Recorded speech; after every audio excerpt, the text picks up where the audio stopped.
Our hero Dan Wusung conquers the world of martial arts, also known as Chung Hu, and earns the title of Fist King because he uses his fist alone during fights. Unrivaled by everyone one day, he is ambushed by a bunch of goons from the demonic faction. He kills many of them except two. These two are quite strong and not beyond killing their own comrades in order to meet their means. Their cruelty and the symbol on their weapon expose their identity. Wu Zong rushes towards one of them while claiming to finish him off with 10 strikes. But each strike misses his vital points because he is restrained by his opponent's companion with thin threads all over his body. When he strikes 9 times, the puppet master tightens his thread on Wu Song, holding him in place, as the other opponent pierces his body with his sword. Even before taking his last breath, he is able to strike his enemy the 10th time in the jaw. With that, his life ends as Dan Wusung, who wishes to hit his enemy once again. Before his death, he awakens in the Jua safe house as Lee Jin-hyun, who is the eldest son of the Yunha merchant group. When he wakes up, he checks himself for injuries and is surprised to find none. But when he glances at his new face in the mirror, he first thinks someone has just put a mask on his face. Then he rejects this idea. After some inspection, after the maids leave to call for a physician, he decides to learn about his new situation and searches around while moving. He realizes that this vessel of a body is quite fragile, as even moving around is a big task. Finally, he finds a journal titled Yunha Merchant Group, which is a large and famous merchant group in Juhua Mountain. After checking the journal, he realizes that he is in the body of Lee Jin-young, who seems quite a scoundrel, judging by the letters mentioning women and gambling. After some inspection, he concludes the possibility that he has reincarnated as Lee Jin-young. At that moment, his physician, Gong Sun, comes in with the smile of a cunning fox and suddenly tries to check his pulse. Taking his hand away, he assures him that he is all right. Then the snake of a physician offers him dragon and phoenix soup, claiming it to be a tonic. But in reality, this soup is poison for someone ill like Jin-yun. Instead of answering him, Jin-yun suddenly wants to know how many years it has been since he died, as Dan Wusung concludes that it has only been a little while ago. It means his enemies are still alive. Thinking about his current physician and his old enemies, he becomes determined to kill all of them, now that he has another chance at life. The days have passed since Dan Wusung reincarnated as Lee Jin-yun that morning. His mates prepare his breakfast with great enthusiasm, while knowing he will finally eat a proper meal. From today onward until now, he has been on a strict porridge diet for his health. One maid urges the others to hurry, as Jin-yun could return from his walk at any moment. Her sentence cuts short when the door opens and Jin-yun steps inside. He checks the breakfast and tells them to keep it simple. From now, I'm just like this. As he heads to his room, one maid notices his improved physique and comments on his better health, with the others quickly agreeing. After a while, Jin-yun starts his breakfast when the sly snake, Gong Sin-mung, arrives to ruin his mood. Jin-yun grumpily allows him inside, and Gong Sun immediately senses the rudeness, but still wears a wide grin as he greets him. Jin-yun, meanwhile, looks at him skeptically, knowing this man always has some agenda. When he grovels, a smirk plays on Jin-yun's lips, as he plans to make him confess his crime. For this purpose, he nonchalantly asks about Gong Sun's reason for being there. At that, Gong Sun launches into his usual melodrama, claiming he can't bear the loneliness. So he comes to see Jin-yun. Then he suddenly comments on how Jin-yun's complexion looks different, undermining all of Jin-yun's physical recovery. In a single remark, this catches Jin-yun's attention, and he quipped that Gong Sun's effort must mean trying to lure him into drinking dragon phoenix soup. Gong Sun doesn't expect him to know anything about the soup, so he hurriedly explains that dragon phoenix soup is simply a nourishing tonic. Jin-yun casually remarks that it's toxic. Gong Sun reminds him that he is his physician. Realizing he is about to be caught, Gong Sun immediately makes a dramatic gesture, declaring that since Jin-yun clearly doesn't need him, he had better leave before he can even take a step. Jinyan's voice stops him in a dark tone. Jinyan asks if Gongsun is the master here, since he seems to come and go from his chamber. On a whim, seeing his expression, Jinyan laughs while clarifying that he is just joking, and Gongsun nervously plays along. Then Jinyan orders him to bring writing tools, saying he wishes to write a letter. When Gongsun complies, Jinyan tells him to write it instead. He dictates that Gongsun needs to live in this villa. Because of a severe illness, he is suffering. His next words catch Gongsun off guard, when he adds that his life is too long. So Gongsun needs advice from his master on his next course of action. Seeing his expression, Jinyan asks why he stopped writing. He tries to laugh off Jinyan's words and asks him to elaborate. But before he can finish his sentence, Jinyan throws a chopstick at him, scratches his neck slightly, and pierces the wall behind him. Now truly alarmed, Gongsun checks his wound. Jinyan's expression turns serious, as he states clearly that he is no longer the Li Jinyan Gongsun knows. Gongsun still tries to feign ignorance, but Jinyan decides that it is time to confront the snake. He explains bluntly that he knows the dragon phoenix soup is a tonic, only for healthy people, but Jinyan's body is far too fragile to absorb it as a tonic, making it toxic for someone sick like him. And yet, Gong Xian, despite being a physician, somehow doesn't know this. He made Jinyan drink the soup just the day before, and the next morning, he was clearly checking Jinyan's pulse to see the effects. Not only that, when Jinyan told him to leave the soup on the counter, his expression revealed unmistakable killing intent. Jinyan states that he knows someone like Gongsun can't act on his own, so he tells him to write the name of his master.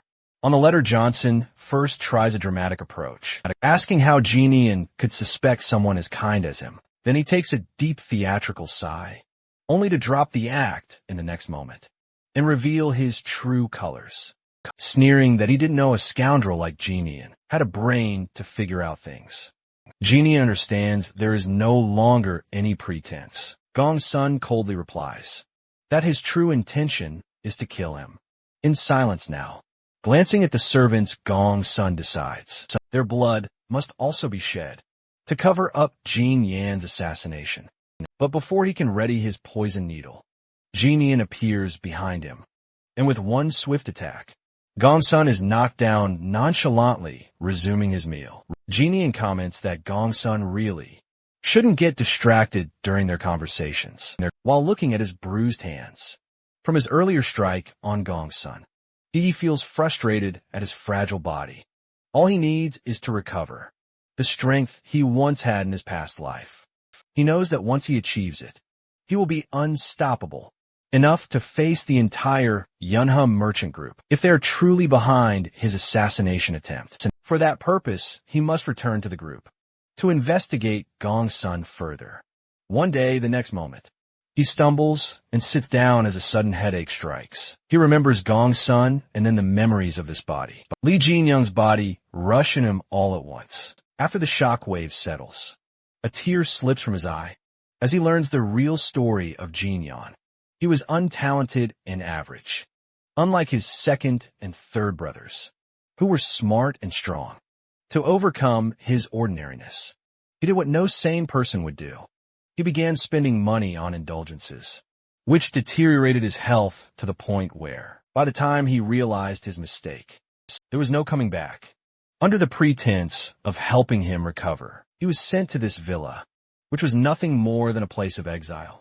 But his clan hardly cared about their untalented eldest son living out his days here. He's now living in Jinyan's body. Wu Song is determined to restart his martial arts training, something he had delayed because he lacked Jinyan's memories. He feels frustrated at the real owner of this body, who wasted such a perfect body on indulgence. He decides to use his past life knowledge to make this body useful by acquiring some rare elixirs. When he steps inside the villa, his eyes catch sight of the money he has, and he feels relieved to know that he doesn't have financial problems. This means he can easily buy the elixirs he needs. Then his gaze falls on Gongsun, now nothing more than a corpse. Thanks to his earlier powerful strike, he decides to bury the body. From this day, a year passes in what feels like a single breath. One day Mac and Sayop, a guard squad member from the Yunha merchant group, arrives to deliver a letter for Jin Hyun. He asks a maid about Jin Hyun's whereabouts, and she points him toward the place where Jin Hyun is meditating. As soon as Mak sees his built form, his eyes widen in disbelief, because he can't believe he is really looking at Jin Hyun.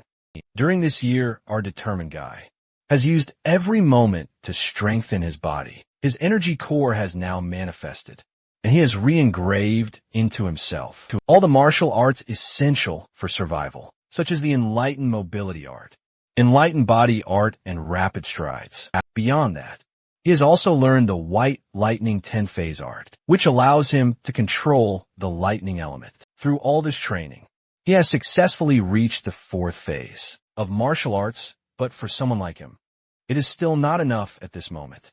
His training is interrupted by Mak's voice, greeting him and nervously introducing himself. Mak explains that he has brought a letter from the main clan.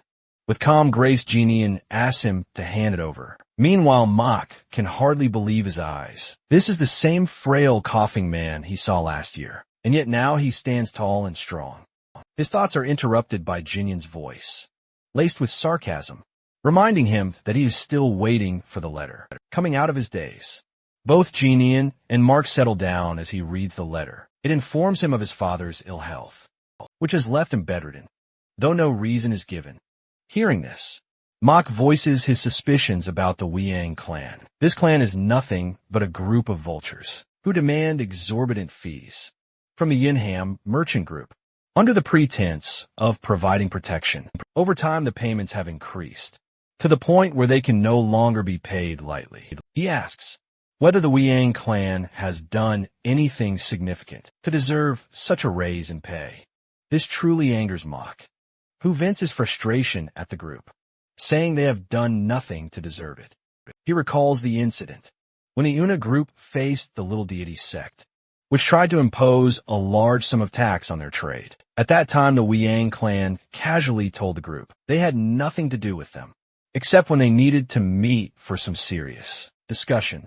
Mak adds that even the guard captain can't take action because Wiang, who is associated with the group. This catches Jin Yan's attention, as he knows this name from his Jianghu days. Jianghu, a man quite famous there. Jin Yan now clearly sees the picture. Yu Yang, who is someone strong, taking advantage of his power to harass the Yunha merchant group, which he considers too weak to matter. At that moment, he decides that the issue will either end in death, or he will personally teach Yu Yang a lesson. Mak is taken aback, but he goes on to mention another matter that has left Jin Yan's father bedridden. It turns out his younger brothers were foolish enough to start a sword duel in front of the entire Yunha merchant group. He can hardly believe their stupidity, realizing it angered their father so much that he fell ill from the stress. Mak tries to console him, saying the matter has nothing to do with him, but he cuts him off and stands up because he can no longer play a passive role. Mak is startled by his sudden resolve. Our boy then seriously tells Mak to keep the letter because he will see the situation for himself. When Mak returns to his squad, the first thing he does is relay the news to his comrades about how someone like Lee Genie Han has become a martial artist. As soon as his companions hear this, they start laughing. Everyone has their own opinion on the matter. Some say he must be good in bed, while others comment that if someone like Jin Yin can become a martial artist, then they must be legendary martial artists themselves. One of his companions tells him to make a believable joke. For example, how the vice captain has finally found a lover. The said vice captain Han Yip catches their conversation and becomes interested to know whether Jin Yun has truly regained his health after hitting the man who tried to move him. Then Han Yip firmly states that Jin Young has been a martial artist since childhood, thanks to the gifted body he possesses. Now Han asks the timing of Jin Young's return. Mak shows his uncertainty about this matter, as he only mentioned that he is coming back. At that very moment, they hear the announcement regarding Jin Yan's arrival, and they understand it is now. Then Han asks his subordinates to go and greet their young master. They are not happy to hear this, so he sternly reminds them that he is their master, no matter what. Meanwhile, Wu Song, seeing the opulence of the Una merchant group's palace, for the first time is truly surprised by how rich it is. In his past life, he had only heard stories about this group. Now seeing it up close, he realizes that Jinian is not just well off. He is bloody rich. He tells his maids to rest, since he is going to visit his father. As he walks ahead, he is surprised by the silence, as no one bothers to greet him. His wish is soon fulfilled when a large number of guards greet him with their swords. Then Han greets him, commenting on how Jin Yong looks almost unrecognizable. He also expresses his delight at seeing him healthy. Han's subordinates assume he is merely flattering Jin Yong, believing Han has no pride since in the past their master always insulted him for his consideration. At that moment, they're also bracing for a crude insult, but they're truly taken aback when Jinian greets them by commenting on how good of a welcome it is for someone troublesome like him. Seeing their shocked expressions, Mok insists that he has already told everyone. Jinian has really changed. Noticing this, Han, who is escorting our boy to his father's chamber, has a soft expression on his face. And Jin Young finally starts to feel like he is their ally, instead of a hostile figure. When they enter, Han informs him that he has already told his father about his arrival, for which he thanks him. Their conversation is interrupted by the hand of his youngest brother, Jae-hyun, who greets him with a mocking comment while calling him a pervert. Seeing him like this, Jae-hyun remarks that he looks like a completely different person. When Jin-hyun has the audacity to glare at him, Jae-hyun clenches his fist on his shoulder. Han, who has witnessed Jin-hyun getting beaten by youngest brother in the past, doesn't want him to face the same treatment. On his first day back, he gently takes Jae-hyun's hand off Jin-hyun's shoulder, while commenting that both brothers should be happy to see each other after such a long time, but to his shock, Jae-hyun slaps Han for touching him without permission. Jae-hyun doesn't like his poor behavior toward him and warns him, while asking if he is looking down on him. Next moment, he declares that he is ready to teach him a lesson. Before he can act, our dude slaps him hard, enough to knock him to the ground. Jae-hyun is completely baffled by this. The next moment, Jin Young clenches his fist on Jae-hyun's shoulder, letting him feel his strength, while expressing that he was quite excited. On his way here, Jae-hyun shouts in pain, babbling profanities at his brother, while calling him insane. Hearing this, our guy deadpants that he will be calling him Big Brother from now on. Meanwhile, Lee Wai-yan, the Una merchant group's second son, notices quite a commotion in front of his father's room. He asks Han about it, and the vice captain comments that there is an argument between his eldest and younger brothers. To hear this, Hwa-yeon immediately assumes it will be Jian harassing their eldest brother and rushes inside, worried about her big brother's ill condition. But he is startled to see it is actually Jin-yeon, sternly warning his younger brother to be quiet when they are in front of their father's room. Then he notices middle brother presence. After a moment, Hwa-yeon settles in front of his eldest brother, who gives Jian a punishment to keep his hands in the air. Seeing him, Hwa-yeon feels relieved to see he is healthy. However, Jian is clearly unhappy with the situation. Jin-yeon assures him that he is healthy now. Then he notices Hwa-yeon's injured fist and asks whether Jian did it. Hwa-yeon tries to brush off the question, but our boy furiously turns to his youngest brother and slaps him hard for raising his hand against his elder brother. Poor Jian has no choice but to comply if he doesn't want more beating. I can't believe he is the same weak Jin-yoon who used to massage his shoulder because he was scared of getting another beating from his youngest brother. The scene brings a nervous happiness to Hwa-yoon's face as he thinks about how Jin-yoon is now beating Jae-yoon, while in the past, it was the other way around. Then Jin-yoon also settles down. Hwa-yeon is curious about his change in personality and body, but instead of answering him, he simply comments that he has good eyes. As his gaze catches the scrolls in front of his middle brother, while opening one, he asks about the contents inside. Hwa-yeon explains that the scroll holds the list of employees who are going to accompany him to the conference room. Tomorrow then, he checks the list of employees and notices Gong Suin's name, as it is his main purpose to inquire about any employee. After checking the list, he immediately knows what he wants to know. That Gong Sun, along with many other employees, is recommended by none other than Yang Hu.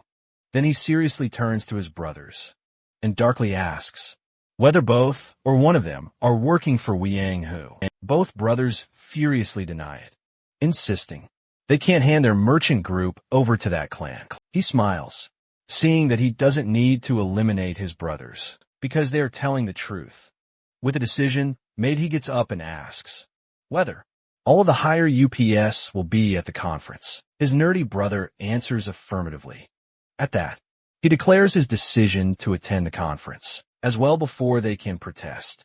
He leaves the room, ignoring their objections. They are completely dumbfounded to see their brother's sudden change in personality at that moment.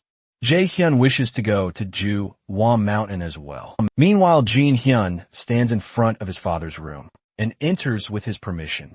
His father, the merchant group leader Songmin, notices him immediately.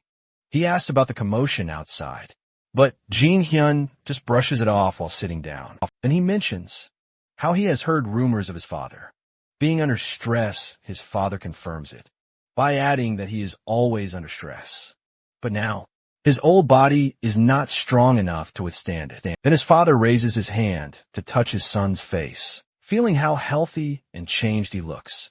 He asks whether he is really Jin Hyun. When his father expresses his happiness to see him well and touches him tenderly, something stirs inside him. As Woo Sung, he never knows the feeling of having a parent, but he knows how it feels to have a father. He remembers his father as someone strong and broad-built, but now taking his hand his own. He realizes how fragile his target has become, and that he consoles him, saying he's going to get rid of all that has brought him to this condition. His father doesn't believe it, but he stresses that Songmin doesn't need to worry about anything, as he is the one to handle it. Seeing his determined expression, even his father starts to sweat. The next day, everyone gathers at the Yunha merchant group's conference room, where Hwayeon is briefing everyone. Yang, who is also present there, his subordinates who are wondering about him, immediately notice Jinyan's presence.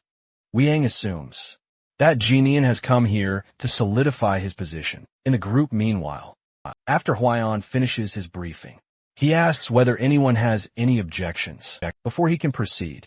Yang, who raises his hand, saying he has a demand to make. He suggests a person who can serve as a guard for Jinyan, as he currently doesn't have one.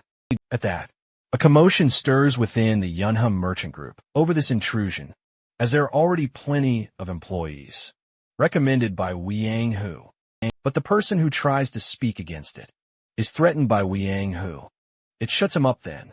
Yang Hu asks whether anyone has any objections to his suggestion. Everyone remains silent, too scared to speak. Just as he is about to proceed, our boy raises his hand to remind him that he does, in fact, have objections. He then seriously gives his own suggestion to fire the squad guard leader. Yang, who the Unha merchant group members grow worried upon hearing this, while the Yang clan chuckles, assuming he must be joking, as Yang Hu is considered necessary for the merchant group's security. Yang Hu, however, is arrogant. He informs our boy that he has been bettered in for so long that he doesn't know he has no right to fire him. The next moment, Jin Yin does what no one expects. He punches the land so hard that it almost shakes the building. Then deadpanning, he reminds this snake that despite Yang's influence, he is forgetting that Jin Yin is the real master of the Yunha merchant group. A little while ago, he had already informed Hwayeon about his plan to fire Yu Yang Hu. Hwayeon, however, doesn't think it is a good idea, because the Yu Yang clan is more powerful than them. Instead of answering directly, he asks, when someone underestimates the martial artists of Zhang, how aren't they eaten alive? Because of their arrogant assumptions. Then he points out how many employees around them are from the Yang clan, making it feel like the Yunha merchant group is being swallowed whole by them, his nerdy brother. Noticing this understands what he is trying to say. Then, Jin Young assures him that he doesn't need to worry, because he is going to handle it. And now looking at his elder brother, Hwaeon understands with a nervous smile exactly how his elder brother plans to handle it. Seeing this, the Yang clan immediately draws their swords in a threatening manner, demanding that he explain himself. Hans is furious at their insolence in raising swords against their master. He steps in front of Jin Young to protect him, but with an unfazed expression. Our boy remarks on how insolent it is for the Yang clan to raise their swords against their employer. He threatens them in a dark tone, warning that they must have a death wish. Then, he suddenly changes the direction of the conversation, saying he is going to compensate Yang Hu because he feels bad. Yang Hu is confused upon hearing this. Jin Young explains that he has ruined Yango's perfect retirement plan. Then he elaborates on what Yango was really planning. First, he would eliminate Jin Young through Gangxian. Then, as he was already making Jin Young's other two brothers clash with each other, it worked in Yu Yang's favor. But their father fell ill because of this conflict. In the end, all Yu Young would need to do was manipulate one of the brothers and use him as a puppet to gain full control over the Unha merchant group. At that, Yu Yang starts laughing, claiming that Jin Young is just making up stories. But he continues deadpanning that Wei Yang's plan began to fall apart the moment he personally killed Wei Yang's assassin, Gongsun Wei Yang, whose eyes widen at this revelation. He can't believe what he has just heard. Our boy adds that he killed the poor assassin with one strike, giving him an easy death then. He casually says that Wei Yang, who should put in more effort to make a proper plan, if he wants to control the merchant group. Besides, he adds, he will also be charging him for the damages he has caused now. Wei Yang has had enough of Jin Young's words.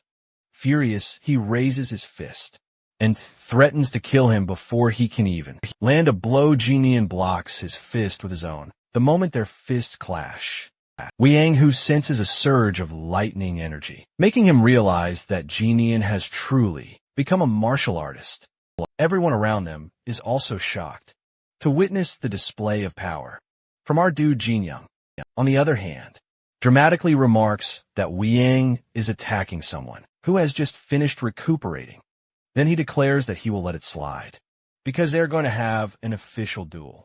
Someone announces the beginning of the official duel. Wei Yang, who asks whether that will be enough. With a cocky expression, he claims that they're going to duel until one of them is dead. After hearing this, Wei Yang, who calmly remarks that, it seems, Jin Young must have been trained under a good sect, judging by his efficiency and skill in martial arts. But raising his sword, he claims, he is going to make him understand the difference in experience between the two of them. Jin Young, however, swiftly dodges his attack and doesn't appreciate the taunt about experience. While ducking, he drives his fist into Yu Yang's gut, declaring that he has 100 years more experience than Yu Yang, who coughs up blood, unable to comprehend the true scale of Jin Young's skill. Jin Young, on the other hand, activates his enlightened mobility art and promises to show Yu Yang what the real difference in experience looks like, now moving at the speed of lightning. He strikes at Yu Yang, who manages to block the blow with his sword. The two clash repeatedly, Yu Yang, who slashing with his blade, Jin Young countering with his bare fists. But every strike our boy throws is blocked by Wei Yang's sword. During their fight, Wei Yang, who is completely confused by Jin Young's techniques, because it's nothing like how a rookie would fight. His skills match those of seasoned martial artists. However, despite this, Yang is determined to finish Jin Young off. Seeing his stance, his subordinates are pleased, thinking their captain is finally about to end the fight. With that, Yang activates his three-form sword art. Jin Young immediately ducks his head to avoid the strike and activates his rapid strike. He moves so fast that Yang doesn't even sense his change in position. The next moment, Wei Yang takes a devastating punch to the jaw. The impact is so powerful that it's visible, even from the main house. Servants witnessing the scene murmur in confusion, while his father, wearing a proud expression, declares that his eldest son has mastered martial arts. When Wiang Hu collapses, his subordinates rush to his side. Seeing their captain's condition, they are furious. One even glares at Jin Yun, but he silences him instantly with a deadly threat. Another subordinate admits that there were no irregularities in the duel. However, before leaving, he warns that if this is the way Jin Yin wishes to act, then the Yang clan will adopt the same method to take revenge on the Yunham merchant group, something that he claims will be impossible for them to avoid. But Jin Yin doesn't care about such petty grudges, as he's never been new to them. He will repay whatever they give him, whether it's a grudge or kindness. Besides, he claims full responsibility for the incident, which prompts a protest from Huayan. Yet Jin Yin looks firmly at everyone and declares that, despite his earlier claim, that the Yunham merchant group belongs to him, it also belongs to his father, to the squad that welcomed him this morning, and to every employee who works there. Therefore, he will not allow anyone to toy with his merchant group. With that, he orders them to leave, saying he was firing them anyway.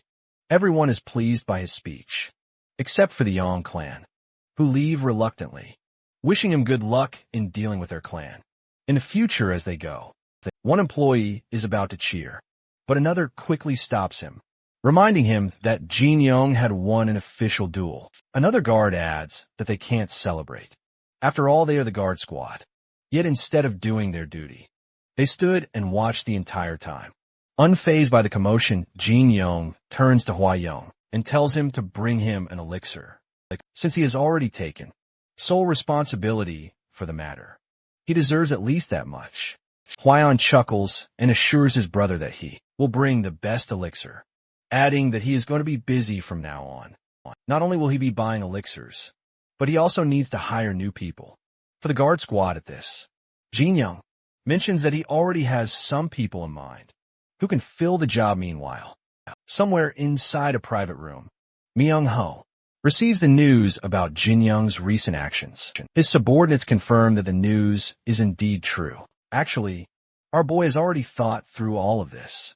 A few days ago, the moment he set foot in the Yunham merchant group, he has been analyzing the employee patterns as well. On his very first day here, while on the way somewhere, he suddenly stops and asks Han whether he has eaten. Completely caught off guard by the considerate question, Han answers negatively, as he hasn't had time to eat since dawn. Because of work, Jin Young then glances downstairs, where a few Yang clan members are wasting time in useless conversation. In that instant, he understands the group's dynamic. The loyal Unha merchant group employees work so hard, they can't even make time for a meal, while the Wiang clan members enjoy easy money, slacking off during working hours, without any real obligations. Han addresses him again, but instead of answering, his mind drifts to the solution. If he suddenly fires the Yu Young members, the group will be left without security, as he will need people to fill their place. After giving it some thought, he knows exactly where to find the perfect replacements for those idle employees for this purpose. He heads to a shady gambling den, the kind of place that looks like only criminals would frequent. As soon as he steps inside, he catches the eyes of several people. Some point at him, calling him a pushover. They are surprised to see him after so long. Some even assume he's been dead for years, believing he has come to gamble. They prepare to watch him lose his wealth. When he enters the main hall, the guard there greets him with excitement, assuming he's about to spend a fortune. But this Jin Young is not the man they remember. With a subtle yet sharp insult, he warns the guard not to touch him, leaving the man grumpy. Then, without further pleasantries, Jin Young orders him to open the door. Inside, Chul Myung Ho, known as the Poisonous Fox, glances at his former friend and comments that his improved health must be the result of a long recuperation. His companions, Yuk Jinbo and Yuk Myung Ho, also greet him. Myung Ho, with a smirk, reminds them to at least ask after Jin Hyun's well-being, since he's been sick for so long. At that, both Yuk brothers apologize, while Myung Ho mockingly claims that Jin Hyun is his friend. Jin Hyun scoffs at this so-called friendship. On the surface, it looks as if they're childhood buddies, but in reality, Myung-go has always used this false camaraderie as a way to harass him and squeeze money out of him, exploiting his weaknesses. With a serious expression, he wonders if the new generation has come up with an entirely different and twisted definition of friendship. Unaware of Jin Young's true thoughts, Myung-ho eagerly urges him to start gambling, claiming it's been far too long. In truth, Myung-ho is itching to fleece him for a hefty sum, confident that no one else would be foolish enough to fall into his trap. Fainting friendliness, Myung-go insists he'll treat him in honor of his return, but when he offers no immediate response, Myung-go grows irritated and pushes him to say something. Jin Young calmly replies that he's thinking. When his vulture of a friend presses to know what he's thinking about, Jin Young, instead of answering, he simply sits in silence for a moment, weighing his options. Whether should he kill Myung-ho or not? To him, Myung-ho is nothing more than a useless scumbag. He has no interest in keeping around. The only ones of value here are the Yuk brothers, who, despite living as thugs, actually have skills worth using. Their skill wasted under someone like Myung-ho. With that decision simmering in his mind, Jin Young stands up and calmly tells Myung-ho to hand over the key to the vault. Myung-ho blinks in surprise, asking why Jin Young suddenly needs money. Jin Young answers, evenly assuring him that this is just a one-time cash withdrawal. But he adds the interest Myung-go owes him for the thousands of yang he was forced to invest in this gambling den, plus medical compensation for the times Myung-go had him beaten, brings the total to around 100,000 yang. That should be enough. Myung-go bursts into laughter, mocking him and asking if he learned his math during his time away. With smug arrogance, he points out that the vault doesn't just contain the money Jin Young is demanding. It's also filled with gold, silver, and jewelry still. He says, Jin Young is a fool if he thinks he'll get any of it. At best, his so-called offers. He could lend him some money if he's desperate, but the vault key is out of the question.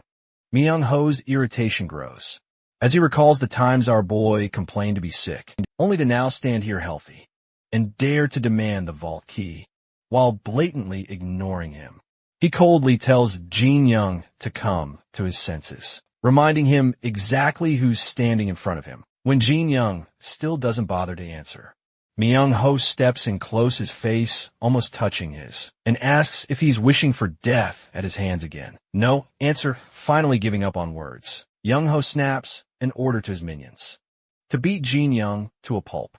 One of the Yuk brothers grabs him from behind, preparing to slam his head onto the table. But Jin Young's expression darkens. This, he realizes, is him being kind the next moment. He hurls one Yuk brother straight into the wall. The other rushes forward, but Jin Young sidesteps, using the table for leverage, and in a flash shatters his ankle. That brother goes down instantly. Jin Young turns back, surprised to see the Yuk brothers rising again, despite their broken bones, their eyes completely devoid of fear. That sight actually excites him, as he's fired up now to get them. Both brothers charge at him together, but within seconds, Jin Young vanishes from their line of sight. In the blink of an eye, he's behind them, moving with blinding speed. He grabs both of their heads and slams them together, reminding them coldly that he's not going to warn them again. Now, with the rowdy brothers down, the only one left is cowardly Myung-go, who's been hiding behind them.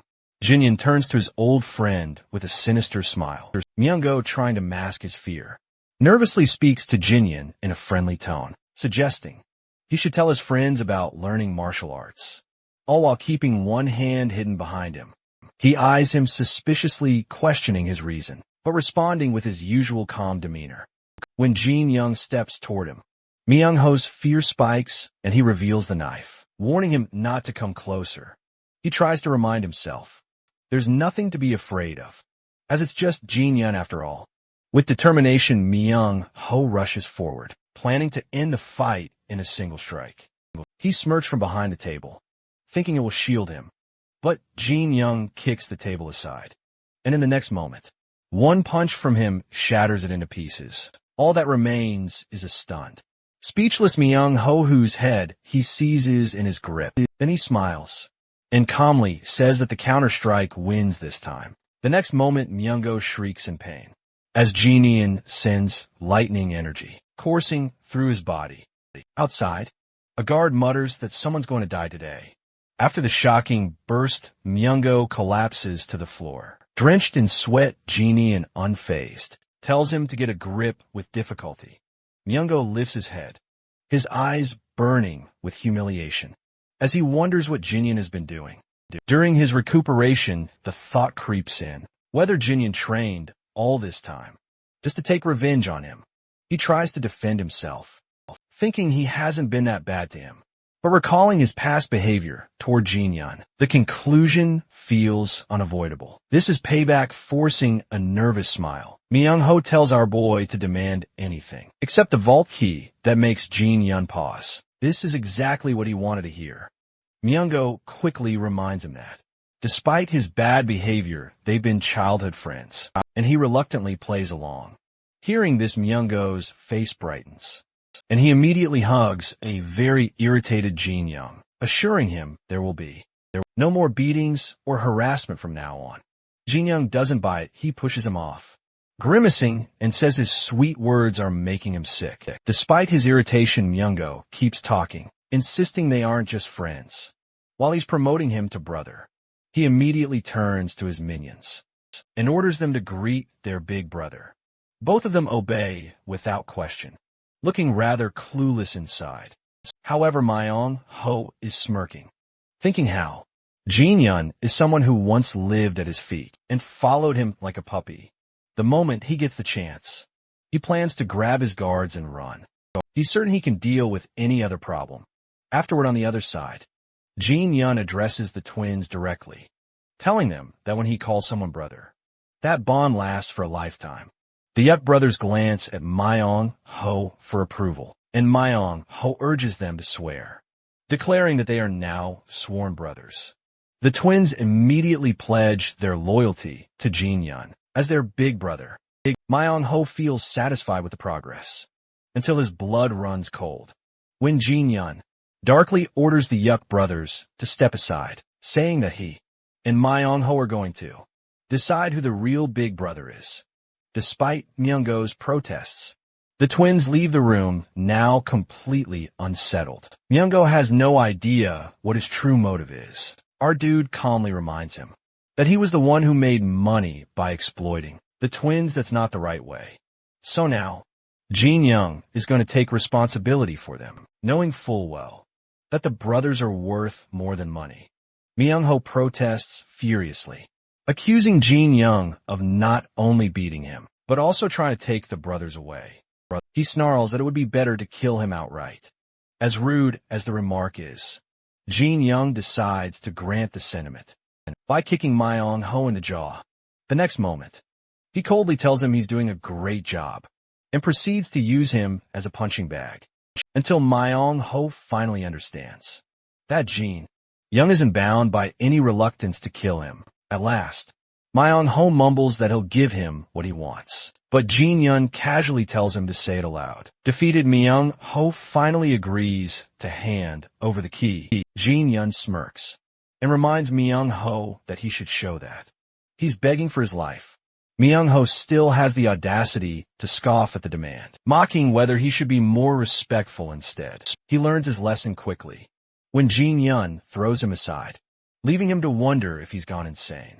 As soon as the Yuk brothers see him, they immediately turn to ask whether he's lost. With no choice left, Myung-go confesses that he is lost and that from now on, they will be serving Jin-yun. The sheer humiliation makes Myung-ho feel like crying. For a brief moment, he thinks like a sensible human being and decides to let the brothers go so they can have a better life with the Yunha merchant group. But when both brothers look at each other and agree to serve Jin-yun, Myung-ho's irritation flares again at what he sees as their ingratitude. After the matter is settled, Myung-ho storms out, irritated and muttering, while complaining about never trusting black-haired people as soon as those around him notice. He's without the Yuk twins. They're ready to beat him now that his security is gone. Seeing the hostile faces surrounding him, Myung-ho's arrogance flares. that he's still the poisonous fox. He reminds them of it with a loud shout. He even has the guts to challenge them to come at him. The men take the bait weapons in hand, their fury boiling over. Cursing his luck for leaving in this state, Myung-ho prepares for the worst. But before anyone reaches him, Jin-hyun steps in to defend him. Jin-young remarks how these vultures didn't dare approach Myung-ho when he was strong, yet now they're ready to devour him while he's vulnerable. He orders them to come for Myung-ho only when he's strong enough to fight back. Then he instructs the brothers to collect every valuable item as they move to carry out his orders. Myung-ho continues cursing at everyone and everything, Jin-yeon included, when they arrive in front of his home. The brothers thank him for saving their former master. The gratitude catches him off guard for a moment. Looking at the twins, he recalls the rumors that some say they were sold to Myung-ho as slaves, others that they followed him out of fear. Yet seeing their genuine concern for Myung-ho, Jin-young smiles softly to himself, realizing that understanding true human nature is far more complex than it seems. Meanwhile, from behind a pillar, someone watches carefully, making sure that Jin-young is truly there. Now, in the present, things fall back into rhythm. But Jae-yeon is not happy with the progress. He is still grumbling about not having a quiet day until his big brother returns. He remembers the sudden appearance of money and jewels from the gambling den along with the brothers, and the thought makes him fume with resentment. The next moment, he sees a cart coming inside with new supplies. Hwayeon checks them carefully, instructing his servants to be cautious with the goods, and leaving the cart there, explaining that the items are quite precious. Seeing this, Jae-hyun grows curious about the contents of the cart. His eyes brighten when he spots 100-year tuber fleece, flowers so rare that people line up since dawn just to gather one. He assumes it must have been brought in at his order. At that moment, their father steps outside. Hwayeon quickly rushes to him, reminding him that it is still too early for him to be out in his condition. Jin, however, is far more interested in finding out for whom his father brought so much elixir. He recalls that Jinian only needed one, so he is hopeful he might get at least one for himself. But his face pales when he hears that all of them are for Jin-yen. Their father explains that after what happened with the Wiang clan, they cannot risk relying on a single elixir. Besides, it's not much, judging by the sheer amount of money they already wasted on the Wiang clan and the little deity sect.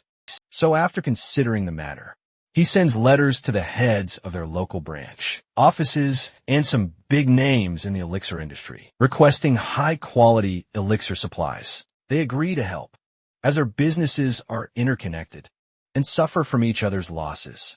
At that, Han supports his decision to aid Jin-young, trusting him to become a great martial artist. Songmin thanks him for the support. Then, despite the disheartened face of his youngest son, he declares that he has finally found the perfect way to spend the money he has earned all his life. Jaeon is furious to learn all of this. He steps into his father's way and demands that he be given an elixir. As well, his father looks at him for a moment and then asks if he really needs one. Jaeon becomes even more enraged at this, hearing only the constant praise of his eldest brother's name. He truly believes there is discrimination against him and cannot understand why someone like Jin-yeon keeps getting this kind of attention. His question is answered not with words, but with our boy's actions, when he rushes past him at lightning speed.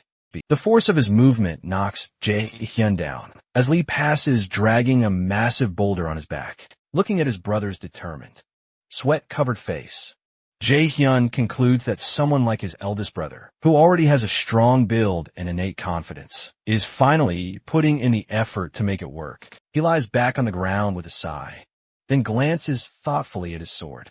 After a while, encouraged by his brother's vigorous training, Jae-hyun begins practicing his sword art on a training dummy. He recalls the move Jinian had used on Wiang-hu during their official duel. After some training, he sighs, frustrated that he can't fully grasp the extent of Jinian's skill, all while cursing him under his breath. Almost as if summoned by that thought, Jin-young appears before him, startling his poor baby brother.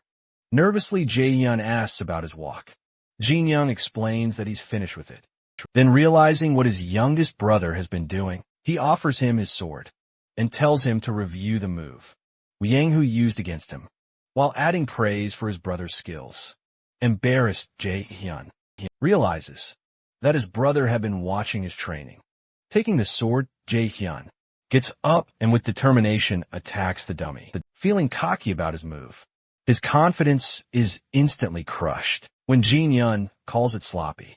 Jae-hyun, now irritated at his brother's sharp tongue, snaps back, but the next moment, Jin-young's fist comes at him, only for Jae-hyun to block it at the last second with his sword. Then Jin-young explains how he destroyed Yang-hu's feint, closed the distance, and left him completely helpless, forced only to defend, he says. All this while still kicking at his younger brother. Jae-hyun tries to reason with him, suggesting they talk things out, instead of resorting to fists. But Jin-young, clearly in the mood to train his brother, doesn't listen, left with no choice. Jae-hyun grabs his sword again, and decides to go along with it. When he rushes forward to attack, he's stunned to see Jin-young simply vanish. An instant later, Jin-young ambushes him from behind, remarking that normal people show their true potential when they're cornered. With that, he draws back his fist to punch, but stops just short before it can hit Jae-young. Scared, Jae-young falls back onto the ground, clearly thinking he might be killed. Jin-young explains that in swordsmanship, stabbing has a lower success rate than slashing. He adds that Yang-hu used a one-hit kill technique, attempting a three-form sword style against him. This technique requires extreme caution, so Jin-young measured his speed carefully in order to counter it. Otherwise, he would have been finished that day. While raising his sword at his brother, Jin-young recalls his match against Yang-hu. Someone like Yang would have been finished before he could even draw his sword, if he still had the full potential of his past life body. But right now, his body hasn't even reached a quarter of the strength he once possessed as the Fist King. Because of that, he can't simply celebrate a win against Yang-hu. His thoughts drift to his assassins from demonic faction and the realization that they are even more powerful than him. This fuels his determination to surpass the strength he had in his past life. His reflection is interrupted by the voice of a maid, informing him that he has a visitor, before leaving to attend to his guest. Jin-young pokes his younger brother on the forehead. Once again, somewhere else, a group of men are discussing the ridiculous rumor they've heard that a womanizer like Jin-young actually knows martial arts. Guang, who doesn't believe the story, explains how last night he went to the gambling den in a drunken state. There he spotted Jin-young with the Yuck brothers, loading items from the den. He immediately recognized him, but before he could return after throwing up, he was gone. Jujurawang and Simaguk then state that they came here to verify the rumor themselves. When they open the door to his chamber, they find him inside with the Yuck brothers. Seeing his muscular build, they quickly shut the door again and ask the maid whether he is really Jin-young, or if some merchant group has adopted him. The maid confirms it's truly their young master. The men look like they're about to faint, trying to process the shocking difference between the Jin-young they just saw and the frivolous playboy from the Four Heavenly Kings they thought they knew at that moment. Jin-young opens the door, scaring the life out of him. He calmly orders his maid to feed the twins and give them a large amount of food, as they eat a lot once they leave. He turns his attention to his old crew, who are clearly terrified of him. He asks why they're there. Too frightened to explain, they simply pray for their own safety. Dima Guk Jujer, Yangguan, and our boy Jin-young form a group known as the Four Heavenly Kings, whose main purpose is to indulge in women and wine. Now, these four friends are sitting together, finally enjoying a quiet meal. While looking at them, Jin-young remembers Myung-ho, who also claimed to be his friend. But these idiots are different. They're more like partners in mischief. Their world, revolving almost entirely around women and wine. Jae-young breaks the silence by asking about Jin-young's well-being, while Goon checks his muscles, unable to believe that Jin-young has actually been training. Sema, however, silently observes both his demeanor and his physique. He concludes that this transformation isn't something training alone could achieve. Jin Ihan has truly become a martial artist. Then, they ask about his source of martial arts knowledge, since it's impossible for him to be self-taught in such skills. Jinian gives them an ambiguous answer, saying he was just lucky. Sema remarks that it must be something like the legends they've only heard about in the Jianghu. Zhaoyang adds that he almost didn't recognize him at all. Then, out of nowhere, Jin Young states that their friend Jin Young is dead, which makes their expressions shift immediately. Still hopeful, Zhaoyang asks about their next course of action. Jin Young explains vaguely that he has a debt to repay, and in order to settle it, he's preparing the Una merchant group. His current goal is no longer to drift aimlessly, but to become stronger. Guan and Jae Young are dumbfounded, murmuring to each other about this sudden change. Sema, however, wears a more serious expression. He recalls the time when Jinian left, under the guise of recuperating. But Jinian knew it was actually a form of exile. He had been disheartened, realizing that his father was disappointed. Enough to send him away, Sema had tried to cheer him up, consoling him, and encouraging him to use the time wisely, to study and change himself. Back then, Jin Yin laughed in response, while agreeing to change, before Shima could bid him farewell. Remembering the incident, Shima sincerely congratulates his friend for changing, for the better for a moment. All of them pause, then agree with Shima. While recalling the time, Jin Yin left, and the others didn't show up, because of their usual hangovers. Seeing them bicker like this, he sighs softly, realizing that these alcohol-loving idiots are the real friends of Jin Young, pouring alcohol for his friends. He asks about their own plans now that he has changed, at that they all nervously declare that they are not the type to change. Still, while celebrating, they're happy that at least Jin Yin has stepped out from the shadow of their group to face the world after a day of drinking and laughter, and all his friends leave, greeting him warmly and reminding him to reach out if he needs them. On their way back, they once again discuss Jin Yan's transformation, and Shima suggests they head home. Jarian teases him about a possible betrothal, but Sema simply tells him to go home and study, and their banter continues until they decide to settle into Sweet Scent House to get even more drunk. Meanwhile, at the same Sweet Scent House, the sect leader of the Little Deity sect, Yongji Sang, is furious upon hearing about Yu Yonghu's death. Members of the Yu Yong clan recount everything about the official duel between Jin Yin and their captain when the sect leader asks about the weapon Jin Yin used. They answer that the former fist king relied solely on his fists. Hearing this, the sect leader's expression darkens with displeasure. The Wiang clan members again press for revenge, but the sect leader reminds them that they cannot seek vengeance. For a fair duel, Wiang's clan member protests, saying that the sect leader and Yu Yang, who were supposed to be friends, and that he should honor this bond. Yongji Sang's temper flares, and he snaps that he has no obligation to a dead man. He then orders them to take the corpse away and apologize to his escort for the trouble. Afterward, Yongji Sang's thoughts wander to another problem, as the Una merchant group has refused to pay their tax. Without Yu Yong as their trump card, they have lost their leverage. His subordinate reminds him that their refusal to pay means they no longer acknowledge the sect's authority. Yongji Sang agrees. The subordinate then asks if he plans to kill them, but their leader shakes, replies that they are not some underworld goons.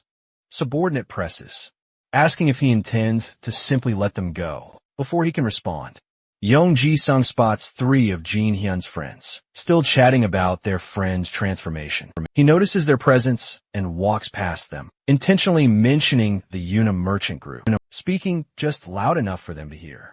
He muses aloud about how much wealth Jin Yin's father and Jin Yin himself has. The air must hold. Sema catches the remark immediately and takes the bait. After that, Sema rushes to his friends and tells them everything, but Jin Yin only yawns at the news. Sema reminds him that they might attack at any moment, especially since they no longer have a security squad. after eliminating Wiang Hu.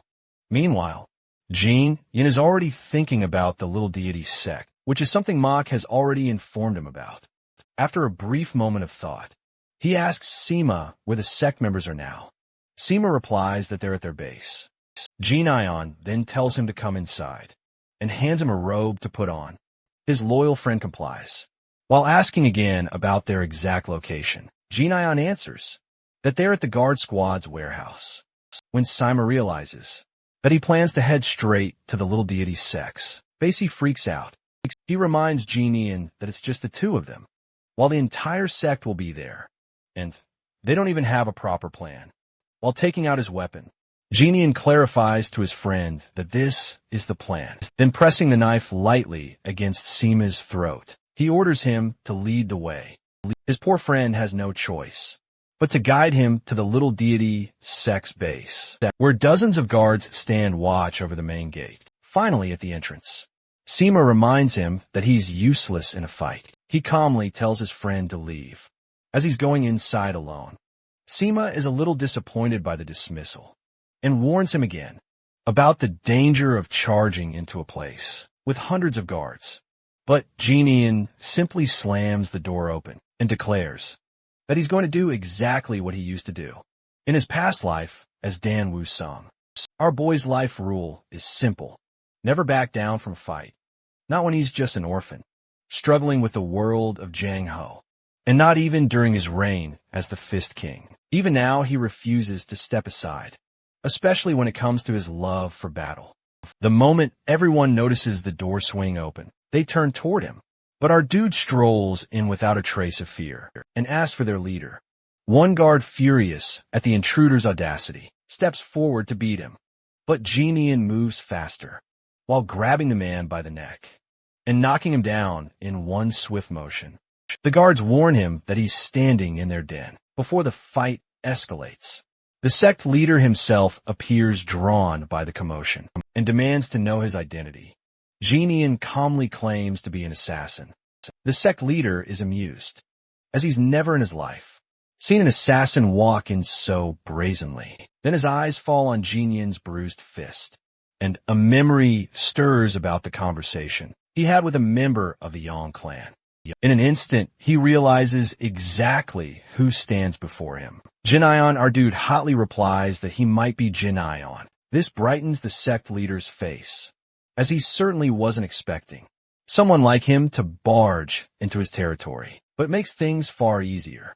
He fully intends to take advantage of this opportunity. Without hesitation, he orders his guards to seize him. Meanwhile, our guy recalls the last time he fought multiple opponents in his past life. As the battle begins, he's aware that his current body isn't at the same peak strength as before. But that doesn't mean he can't enjoy the fight. With each strike, he knocks down guards left and right, punching and flooring them in rapid succession. Some guards instinctively back away, shaken by the monstrous strength he displays, while fighting so many opponents barehanded. Then suddenly he freezes for a moment, as an arrow slices across his cheek from behind. Turning with a smirk, he cheekily accuses the sect leader of showing off his flashy weapon. The sect leader admits the sword is indeed expensive and one he rarely uses. But for someone like this powerful intruder, he's willing to make an exception. Then, at the sect master's order, the guards at Jin Yan's feet pin him in place, while dozens more perch on the roof, with loaded bow guns aimed at him. Our boy thinks with bitter irony. So the sect master doesn't even have the honor to fall alongside his own men. But suddenly he hears Sima's voice, calling out to him, followed by a knife sailing through the air. Jin Ion catches it mid-flight and in one smooth motion, deflects all the incoming arrows. The force of the deflection also loosens the guard's grip on him. The sect leader stares in disbelief at what he's just witnessed. Our boy gives his loyal friend a thumbs up, then turns back to the fight. He hurls the blade toward the sect leader, the edge grazing past the man's neck. In a dark tone, he declares that the sect leader is the only exception, for whom he's willing to use a blade instead of his fist, now desperate. The sect leader orders his subordinates to kill him, but before he can react, our boy is already upon him. fists ready the cowardly leader. Doesn't hesitate to use his own lover as a human shield in a swift, controlled strike. Jin Young punches the man, while simultaneously pulling the woman to safety. He tells her to leave, then turns his gaze back to the sect leader, now cowering like a cornered animal. Just like every other opponent Jin Young has faced, this man realizes he can't possibly be the heir of the Una merchant group. Only a professional martial artist could fight like this to save his life. The sect leader offers Jin Yin a generous sum of money before the man can even finish his sentence.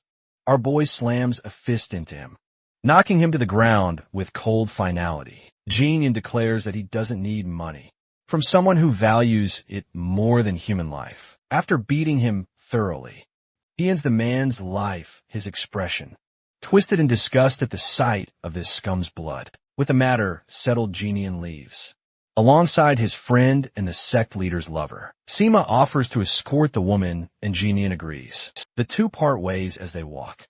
The woman quickly recognizes Sima. Flustered, he unmasks him, while she tells him that she's seen him many times. At the Sweet Scent house, she thanks him sincerely and promises to treat him to high-quality wine. The next time he visits, he brushes off the offer, declaring that he won't be going to any betrothal. Next time, she comments softly on his transformation. Glancing at his friend, he calmly says that he's willing to embrace change, inspired by Jin Yin's own transformation, while Jin Yin, for his part, is already thinking about breakfast. After freshening up in his chamber, Jin Yin settles in for breakfast with the Yuk brothers. He encourages them to eat as much as they like.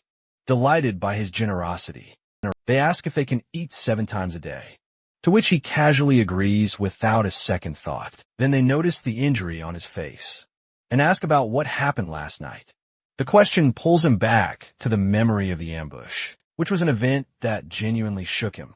It's not the sort of thing that would have rattled him in his past life. But now it makes him realize that he must go beyond his usual training. He needs to keep pushing himself, both to prepare for revenge against the demonic faction and to keep strengthening the Una merchant group. At that moment, he's informed about receiving a parcel. Opening it, he finds a letter from Guang. In the box, the letter jokingly praises him for improving, while pointing out that he only had 1 drink.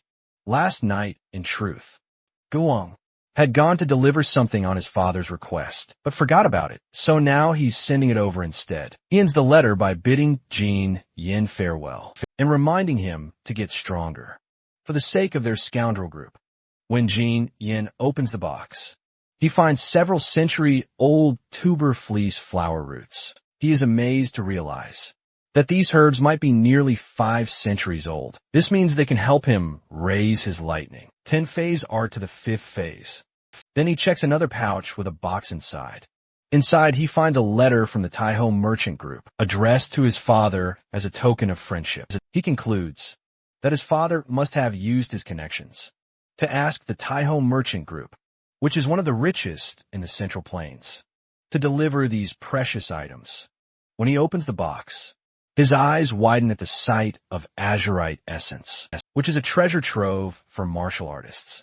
It is second only to the legendary natural wineberry, the moonflower, and the 10,000-year snow ginseng. This elixir is so rare that martial artists would kill for it. As he inhales its scent, he is certain it is truly azurite essence. Having tasted a few drops in his past life, what he can't understand is how his father managed to get his hands on it. Then, without hesitation, he tosses each tuber, fleece flower roots, to each of his Yuk brothers, instructing them to guard his room. While he focuses on circulating his energy, he also orders them to eat the roots. Once he emerges from his room, one of the Yuk brothers eyes the item in his hand. With curiosity, Jin Yin explains that it's something that will make them stronger, but warns them not to lose it because of his valuables. One of them is astonished to hear this, then casually reveals that his father brought plenty of similar elixirs just for him. Jin Yin sighs, finally understanding that it all comes down to money. After consuming the ruddy, Jin Yin sits cross-legged in his room, meditating and gathering energy for the next 2 hours. The taste is bitter, but he thinks That's what makes it so much like martial arts itself, painful yet rewarding. Soon, he feels heat surging into his core from the elixir, and he's relieved that he has been training, the vessel of this new body. But suddenly, a burning pain erupts through every part of him. He tries to suppress it, but it grows more and more unbearable. Gritting his teeth, he decides to tackle it head-on, channeling his energy to subdue it. After several agonizing seconds, he finally breathes a sigh of relief. As the pain fades and his core begins to cool down, then he uses his lightning art, a triumphant smile on his face, as he realizes he has reached the 5th phase. Looking at his body, he notices that he reeks of alcohol, thanks to his body's old owner's alcoholism. With a smile, he bids the old genie on goodbye. Now it's time to attempt the azurite essence, which is not an easy process. Most bodies scatter like a sand cup in the furnace, under its effect, but he knows he has to endure it. In the next moment, he senses the spirit energy of the essence, surrounding him as if testing him. At first, he decides to suppress his greed for power, but then he changes his mind and pushes against the energy, determined to surpass it and become insanely strong. 7 days pass while he remains confined in his room, working with the energy. His nerdy younger brother grows worried about him. He is stopped by Yuck Brother, who reminds him that their master strictly forbids anyone from entering the room. Before the nerdy brother can say anything, a large explosion erupts from his room, and he stands there like a ghost, eyes blazing with purple lightning. The Yuck brothers are stunned by the sight, but Hwayeon, the smartest among them, immediately recognizes it as the infamous energy, deviation by the stench in the air. They rush to him as he collapses on the floor. The Yuck brothers try desperately to wake him up. Hwayeon, worried and scared, approaches his eldest brother, who raises his head with the same intense expression. Genian gets up and looks at his brother. His expression makes him appear like a revengeful ghost. He starts walking ahead. When his middle brother asks where he is going, he replies that he needs to cool off a bit, and warns them not to follow him, leaving a very baffled Hwayeon questioning his statement. He is jumping from building to building at full speed, trying to get away not only from his home, but also from his street, the power surging inside him, thanks to the azurite essence he consumes, makes him nearly uncontrollable.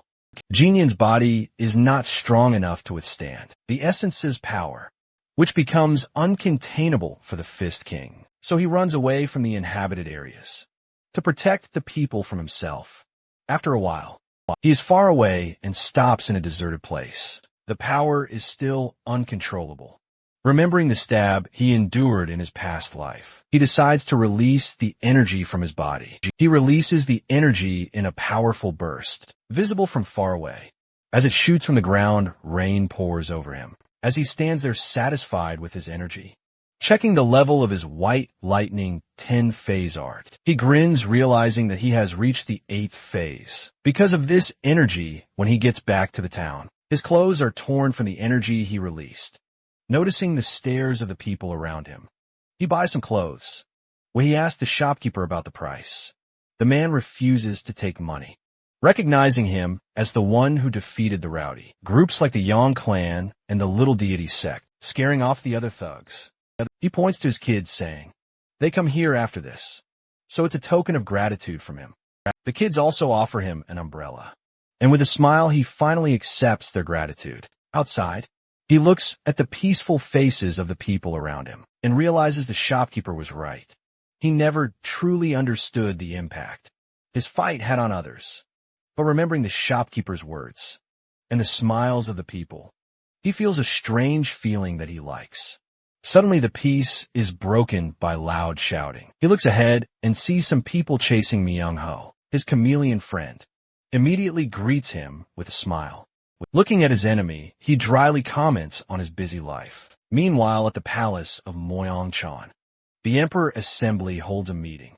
The conversation is led by the Doko clan leader, Doko Moyang, who praises Moyang Bin for his great work. In gathering all the leaders of the Emperor Assembly groups, Moyang Bin brushes off the gratitude and approaches the leader of the Weiyang clan, Weiyang Xiong, regarding the death of Weiyang Hu at the hands of our hero. The Weiyang patriarch is quite embarrassed to hear it, especially when Moyangbin mentions that Weiyang, who was a pro martial artist, who often got into trouble with the Yunhe merchant group now, the head of the Emperor Assembly, and the leader of the Nam Gong clan laugh at him. Weiyang, who had also held the title of one of the strongest martial artists yet.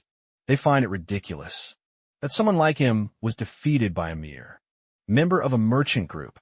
The leader of the Weiyang clan tries to reason that Weiyang, who had already been banished from the clan, but he darkly expresses his intent to teach Jin Yin a lesson, to make him recognize the supremacy of his clan. On the other side, our dude and his self-centered friend are being chased by the Crimson Reaper Alliance group. They demand that he hand over Myungo, who informed Jin Young about these wannabe kings. In the downtown district, Myungo explains that these people stole the books he had for his auction business. He then asks his former friends about his hands, condition showing his bruised hands. Myunho jokes that he can hear them seeing this. He turns to the underworld goons and asks them to return Myunho once his hands are fully healed. Everyone starts mocking the sanity of her dude, casually talking to them like this. But when Jinian doesn't react to their mocking, they realize he is not an ordinary guy, that he carries an oppressive aura. Still, they are angry and decide to beat him. One of the punks stops the others and comes forward. He asks Jinian if he really knows their true identity. The next moment, he is about to threaten our dude, but he doesn't get a chance to finish his sentence before a hard poke from Jinian sends him crashing into a wall. Far away, everyone is shocked to see it, unfazed by their expressions. Jinian casually tells them to get lost, saying it's time he eats something. Otherwise, he might kill them out of hunger. It's better for them to come another time. He even adds that either he or Myungo will find them for their fight. Later, finally, the Crimson Reaper gang understands and bids him goodbye for now.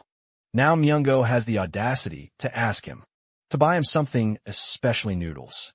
He even mentions that when Jinian beat him last time, he almost died because he was starving, and rambles on about the importance of food for his recovery. Finally, Jinian tells him to shut up, saying he should just ask him without adding too much. And they head to Jin Pyong's place to eat noodles. Youngho is quite happy to have a full meal. But then, he notices a change in his friend's eating habits, as he was someone who used to eat so little. Now eats like they've been starving for days. He lectures them a little on the natural course of change, and then orders 4 bowls for his friends. The conversation shifts to the Yuck twins, as our boy informs Myung-ho that they are doing fine, and usually training at his place. Myung-ho comments on their gluttonous eating habits, take a big dent out of his expenses when they are with him. Jin Young casually reminds him that he is wealthy enough. His former friends irritatingly retort that he loots his money as well. The conversation then changes, as Mingo becomes interested in Jin Young's source of martial arts knowledge. His friend presses for a reason. Young-ho casually answers that he wants to defeat the Crimson Reaper gang, and martial arts can be quite helpful for him. In this regard, he also shares information about the gang leader, who has hundreds of subordinates. Wherever they fight, there are so many of them, though they run away when necessary. At that, Jin Young offers to train him personally, which Myung-ho immediately agrees to. He promises to follow every instruction, which Myung-ho takes seriously, as he is not called Poisonous Fox for nothing. The next moment, he surprises his greedy ex-friend by demanding him to bow to him. Myung-ho is quite embarrassed, but he still bows. Then he raises himself while complaining about Jin Young. Better teach him after this. The next moment, our boy opens his umbrella and demonstrates how to swing his wrist. For a sword move, this angers his former friend, as he just bowed while complaining about how he was going to dump trash on his merchant group gate. But the next moment, he is hit by the same umbrella, as Jin Young instructs him to hold it with one hand and swing it the same way. He demonstrates he must do this with the borrowed umbrella hundreds of thousands of times before coming back to find him. Myung-ho hesitates, unsure if he can really repeat this stunt that many times while taunting him with his title. Jin Young tells him to give up on learning martial arts if he can't do it. Myung-ho remains hesitant even after the warning. Our dude decides to give his former friend a reality check. He grabs his collar and reminds him that killing someone is not child's play. The umbrella swinging exercise will train his arms, so he can kill dozens of Crimson Reaper gang members with a wooden sword. Yet so far, he has only been running scared from them. Then he deadpans that someone pitiful like him might as well just die. Myung-ho nervously replies that he doesn't want to die. Calmly, Jin Yin asks him to choose whether he wants to become a person worth the title of poisonous fox or stay like a cowardly rat. For a moment, his former friend remains silent. Then he finally asks to borrow the umbrella and leaves with it.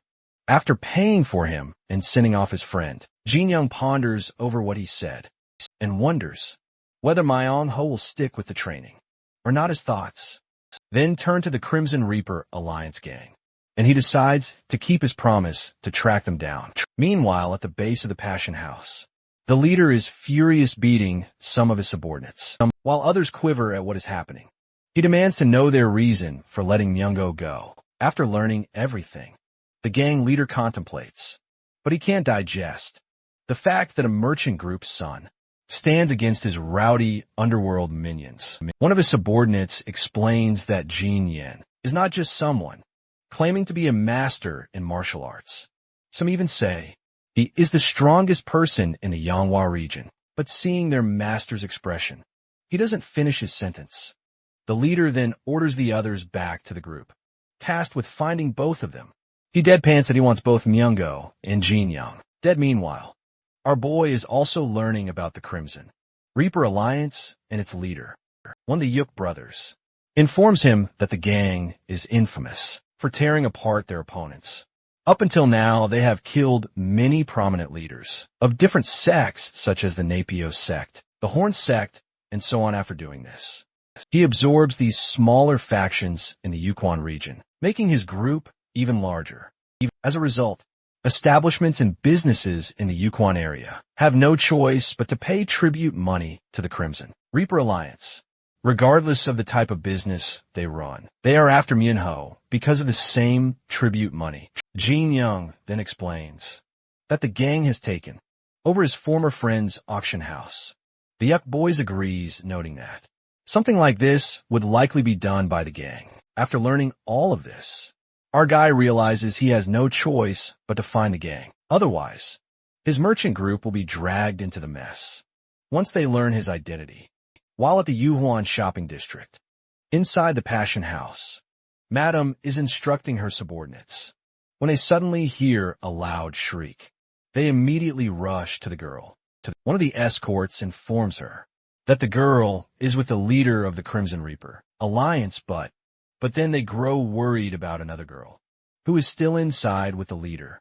Seeing the girl's condition, the madam tells her subordinate to escort her to her room and let her rest while she checks on the new guest. Meanwhile, the subordinates are instructed not to disturb the leader of the Crimson Reaper. Jong-ho then approaches her new guest, who is none other than our boy. She tries to flatter him, but he directly asks about the Crimson Reaper leader. Jong-ho asks if he has an appointment. He even asks if he will find the leader upstairs. Jong-ho hesitates, wondering about his identity, but admits anyway that the leader is upstairs. As he heads upstairs, he warns her to evacuate the others, as he is going to meet the leader. Seeing that the other girl is still inside, he tries to warn him about the leader's immense strength. However, our boy is unfazed as he moves ahead in front of the leader's group. The guards warn him that this is a restricted area, but he keeps going when a guard tries to stop him. He simply throws him behind like he is nothing. The other guards of the Crimson Reaper Alliance prepare to fight, asking whether our oblivious boy even knows who they are. He calmly asks again about the whereabouts of their leader. It seems everyone around is part of the Crimson Reaper Alliance, as a large number of men hurry toward him with the clear intent to kill. Genian, on the other hand, calmly tells them that he also intends to kill them. One of them comes at him with a sword, but he grabs the man's head and throws him away. Another goon rushes at him, but he dodges the attack and kills him with his own weapon. He then rips open the door of one room, but it's not the right one. He wonders aloud whether he needs to destroy the doors of every room in order to find the leader. Without hesitation, he bursts through every door on this floor, but the leader is in none of them. He concludes that he needs to search for him on the next floor. After a while on the 5th floor, the leader is sitting in his room when the door suddenly smashes open. His subordinate immediately informs him that the person who did it is none other than the merchant group's son. They're searching for Seams. The leader also notices the chaos outside and casually asks whether our boy is there to pay the debt of his former friend. Genian, however, casually comments that the leader is on too high a floor. The leader asks whether he is afraid to climb higher while fighting the welcome party of his subordinates. Our boy moves ahead calmly, telling him that it's his specialty to perform these kinds of stunts. When he comes face to face with the leader, the rowdy man looks like a giant compared to him. The so-called giant notices the height difference and grins, declaring that his specialty is looking down on others. Looking at his haughty expression, Jinyan knows that he is the typical kind of underworld thug, bad enough that he doesn't feel guilty about beating him up. This is exactly why he likes these kinds of punks. In the next moment, he notices a girl behind the leader, clearly bleeding. The leader follows his gaze and grins bodily, declaring that he couldn't control his strength. Our boy is beyond furious at a person who has no conscience and likely never will. He asks the leader to let the girl go, all while pondering the way he will kill him.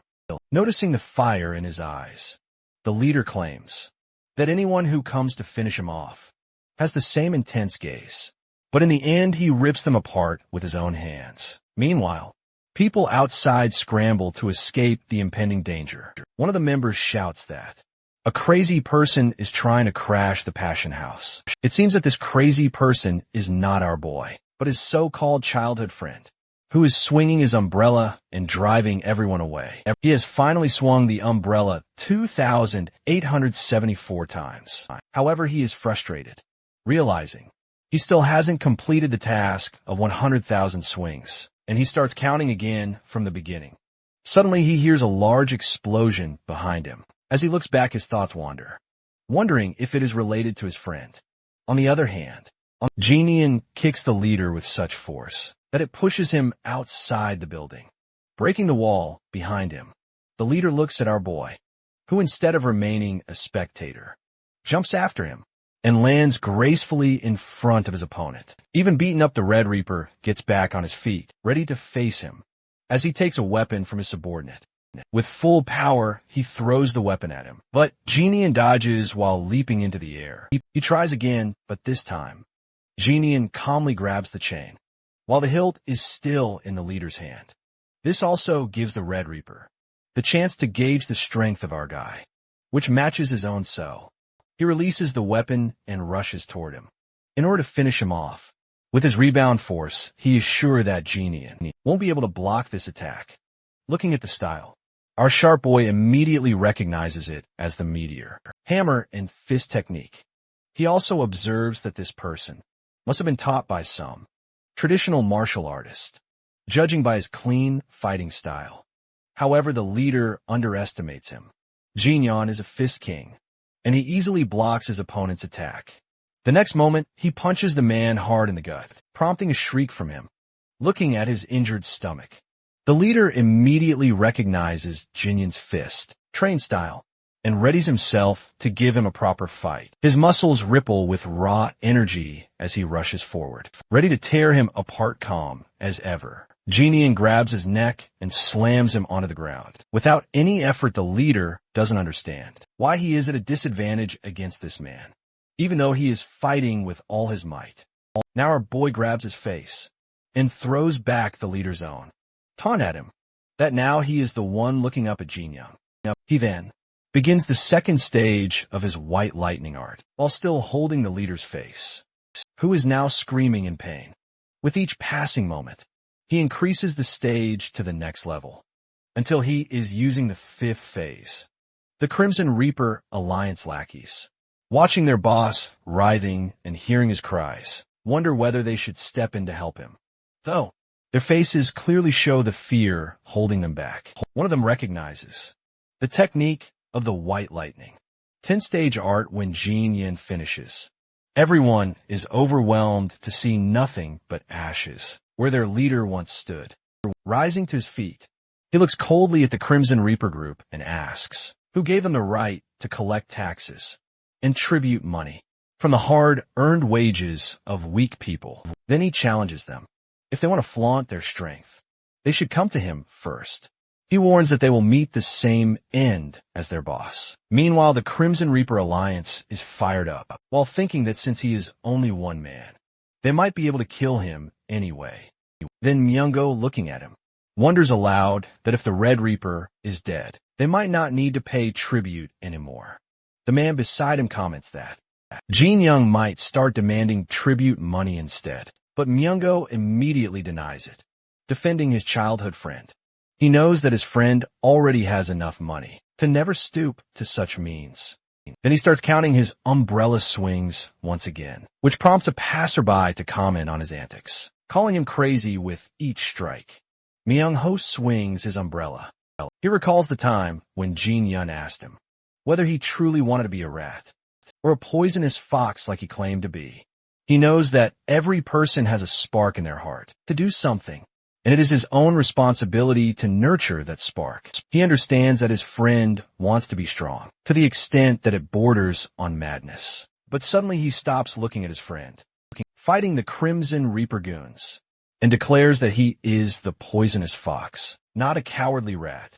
After dealing with the Crimson Reaper Alliance, Jinian doesn't even wash the blood from his clothes. When his concerned, nerdy brother shows up at his door, he makes an excuse that he was out for a drink. His middle brother has come for some advice on some matter, but the concerned one wants answers about the blood. Our boy consoles him while explaining that it's not his, which his brother has already guessed. Then, Hwaian finally gets to the point that he came here because he wants to send the merchant group something as a token of their gratitude for providing such precious elixirs. First, he wants to send something to Taiho Merchant Group, but wants to know how much the medicine they send is worth. At that, Jinian remembers that the said group is the one who sent the azurite essence, and answers that the value is so high that someone like him cannot even measure its worth. His brother is baffled, unable to comprehend what could possibly be given for something so valuable. Jin Young believes that sending goods or money is not a good idea. To his brother's surprise, he proposes forming a merchant alliance instead. He further explains that besides big names like Taiho, there are also smaller groups, like the West Escort Establishment, that don't have any official form of protection. An alliance like this would be a good way to repay them. By offering protection, Hwaian is hesitant, feeling it seems bigger than what they can handle. Jinian advises him to start small. Just include Taiho Merchant Group and the West Wind Escort Establishment, for now, as a way of repayment. The nerdy brother, already busy planning, wants to know the rules and membership fees. Dion tells him not to charge any fees for now, and to keep the rules simple. His brother wants to know about the purpose of the alliance. At that, he remembers the words of the escort establishment representative who had asked for his protection after he drove out 2 gangster organizations from that town. So he states that their purpose is to protect the lives of merchants. Besides, he wants to form a proper line of communication so they can reach him in dire situations. His brother points out that conditions may arise, which even big groups like Taiho Merchant Group cannot handle. For example, if someone from the underworld of John, who harasses them, what kind of action would he take? He states firmly that he will personally handle such matters, which makes his brother hesitant. But he explains that, since the merchants gave him medicine that made him stronger, he can do this much for them in return. Then comes the issue of naming the alliance. Hwaian suggests calling it the Great Merchant Alliance, but he refuses, not wanting it to sound like the Crimson Reaper Alliance, and corrects it to the Great Merchant Association. At that point, Hua Yin also reminds him that, ever since his scoundrel brother came back, his workload has increased. He apologizes, but Hua Yin brushes it off with a smile, saying, "It's better for merchants to keep themselves busy." At that moment, one of their subordinates comes, shouting that a new problem has arisen. When asked, he reveals in a panic that Lord Weiyang and his disciples have personally come. Meanwhile, the said group is sitting in the main hall of the merchant group. Lord Weiyang is still furious about the humiliation he received during the Rulers' Association meeting. So he emphasizes to his disciples that each of them must take turns fighting Jin Yun, because he wants to give him a painful death. Besides, their family name cannot be restored with just one victory. All of them comply immediately. Then Shin Sobik asks whether his two companions are going to use weapons, since he is going with a barehanded fight. Weiyang Mayong agrees to use his fists as well, but one is not as confident and intends to use his sword. His brother mocks him for this, but one reasons that Jin Yin is someone who has defeated someone like Weiyang, who had plenty of experience in Jianghu. Mayong, however, scoffs at that, believing Weiyang who is not strong enough. Finally, he arrogantly orders the servants to summon Jin Yin to come personally, but instead, the Yuk brothers arrive and inform them that they are to come to the annex by the invitation of their master. After a while, the guests stand in front of our boy, who is already waiting for them. He welcomes them, and all three martial artists introduce themselves. He is, however, surprised by the presence of Lord Yu Young, who apologizes for coming unannounced, but admits he couldn't resist coming to witness his strength. Jin Yan understands they are here for a duel, and asks about the specific format. Lord Weiyang suggests that he fight all of his disciples, since they want to learn from him, while stating the rules: whoever loses consciousness, becomes immovable, or falls from the ring will be declared the loser. Jin Yan accepts the simple rules, and asks to begin the match. The first is Mayong. Lord Yang is quite cocky about his son's victory. Meanwhile, Mayong senses that it doesn't feel like he is facing just a merchant's son, but rather a seasoned jungle warrior, which makes him realize that Jin Yan's victory over Yang Hu must have been genuine. Jin Yan asks about his weapon, but before Mayong can even finish his haughty reply, he receives a hard punch from Jin Yan that sends him crashing against the far wall. The cup in Lord Weiyang's hand crushes from shock. Jin Yan calmly reminds him that he can draw a sword if given the chance, then challenges the next opponent to step forward. Then one decides to go next and asks Shin to take care of his brother, which Shin agrees to once he stands in front of our boy. One is ready to unleash all his power and techniques, and Jin Yan wants him to do so in order to have a good match. With that, the match begins. Without wasting any time, one draws his sword with a swift motion. He rushes toward our dude, trying to strike him, but Jin Yan easily dodges. At the same time, he notices that one is indeed a fine swordsman. However, Jin Yan is sharper as he begins making his moves. After carefully observing the pattern of one's swordsmanship, while dodging, that is why he can now evade every strike with just his bare hands. Now it's time for Jin Yan to go on the offensive. He starts with the 5th phase of his lightning art and lowers his energy level to the 3rd phase. One braces himself, trying to block the attack with his sword swing. In the next moment, Jin Yan sends a lightning roar attack straight at him, knocking his opponent down with a single strike. Shin doesn't believe it. Myung suggests that they should stop the duel, because if all three of them are defeated, it will bring even more shame. However, Shin is not willing to back away from the opportunity to fight someone who uses only bare fists, since he himself has trained in palm strike techniques. He requests a spar with our boy. Seeing his fists, Jin Yan becomes genuinely excited to fight someone with real skill. With that, both fist masters clash. The clash continues for a while, with Shin striking and Jin Yan dodging. But Shin grows annoyed that Jin Yan has only been defending, until now determined. He decides to unleash his ultimate attack, and see how Jin Yan will block it. He unleashes his whirlwind while crushing palm strike, creating a small tornado surging toward Jin Yan, who grins at the impressive move.